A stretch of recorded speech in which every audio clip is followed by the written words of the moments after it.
Сәлем достар, бұл уақытпен өлшеу YouTube каналы. Біздің каналда жалпы елімізге және әлемге белгілі танымал адамдарды уақыт қалай өзгерткені жайлы болмақ. Олай болса, бірінші видеомызда бәрімізге белгілі «Менің атым Қожа» фильмінің актерлары қалай өзгергені жайлы шолу жасасақ. Ал ендеше кеттік. Белемені жетсерсің.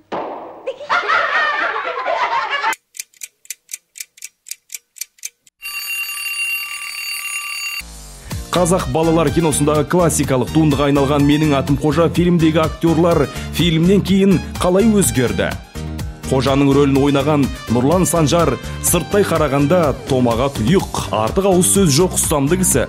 Нұрлан Санжар философия ғылымдарының кандидаты, Қазақстан кинематографистер одағының мүшесі және Қазақстанның еңбек сіңірген қайраткері. Бүгінде ол Қазақфильм киностудиясының игровые фильмы шығармашылық өндірістік бірлестігінің редакторы. Үлгілі оқушы ақылды қыз Жанардың рөлін Гүлнар Құрабаева ойнаған. Ол политехникалық институтын тәмамдап, инженер мамандығы бойынша жұмыс істеп жатыр. Қазір Алматы қаласында тұрады. Юсуф Шамузов «Менің атым Қожа» фильмнен кейін тағы бір қысқа метражды киноға түскен. Кейін ешқандай киноға түспеген. Медициналық институтты бітіріп, 1983 жылы Қазақстанның бокс құрамасының дәрігері болып тағайындалған. Жантастың рөлін ойнаған Ерік Құрмашев белгісіз жағдайда жоғалып кеткен. Кинодан кейінгі тағдыры қандай болғаны белгісіз. Ол туралы ақпарат мүлдем жоқ. Сұлтанның рөлін ойнаған актер Марат Көкенов туралы да деректер аз. Медицина университетінде оқып жүрген кезінде белгісіз жағдайда қайтыс болған. Ал енді бір мәліметтерде журналистика факультетін бітіріп 1985 жылы қайтыс болған делінеді. «Менің атым Қожа» фильмнен кейін ешқандай киноға түспеген.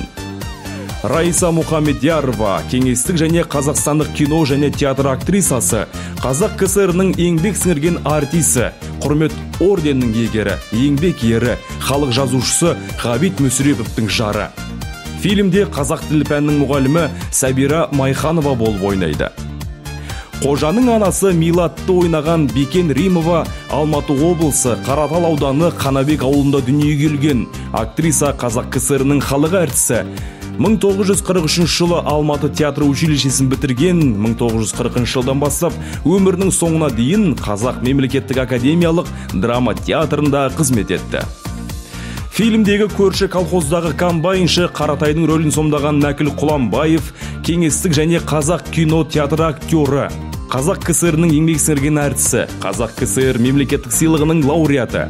1948 жылдан қазіргі Ғабит Мүсірепов атында Қазақ мемлекеттік балалар мен жасөспірімдер театры құрамында еңбек етті. Қожаның әжесі болған Құрманбаева Зағи Қазақстанның еңбек сіңірген әртісі. Ол қазақ сахнасында негізінен аналар бейнесінің галереясын жасаған өткір мінезді тұрмыстық жанрдағы актриса. 1957 жылдан киноға түскен.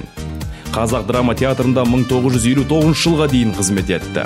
Мұғалім Рахмановтың рөлін сомдаған Кененбай Қожабеков, актер, Қазақ КСР-ның халық әртісі, Алматы театр училищесін бітірген, республикалық балалар мен жасөспірімдер театрында қызмет етті. Жамбыл, Нәдір, «Менің атым Қожа», 1963 жылы Әмірқұл, Қыз жібек, 1970 жылы Сырлыбай, Қан мен тер, Қасқырдың апаны, 1984 жылы Бабахан фильмдерінде ойнаған. Мектеп директоры Ахметовты сомдаған Қалкен Әділшінов, актер, Қазақстанның еңбек сіңірген әртісі, 1938 жылдан бастап өмірінің соңына дейін Қазақ академиялық драма театрының актері қызметін атқарған. Ол отан соғысына қатысқан. Қазақ кино өнерінің жауһарына айналған «Менің атым Қожа» балалар фильміне 60 жыл. Балалар әдебиетінің классигі Бердібек Соқпақбаев шығармасының желісі бойынша түсірілген фильм барша қазақтың сүйікті кино туындысына айналды. Жалпы «Менің атым Қожа» фильмдегі актерларды уақыт қалай өзгерткендігін өздеріңіз тамашаладыңыздар. Тағы да фильмде біз байқамай қалдырып кеткен актерлар болса, комментарийге жазып кетіңіздер, біз міндетті түрде ескереміз. Әзірге осы каналға тіркелуді ұмытпаймыз. Сау болыңыздар.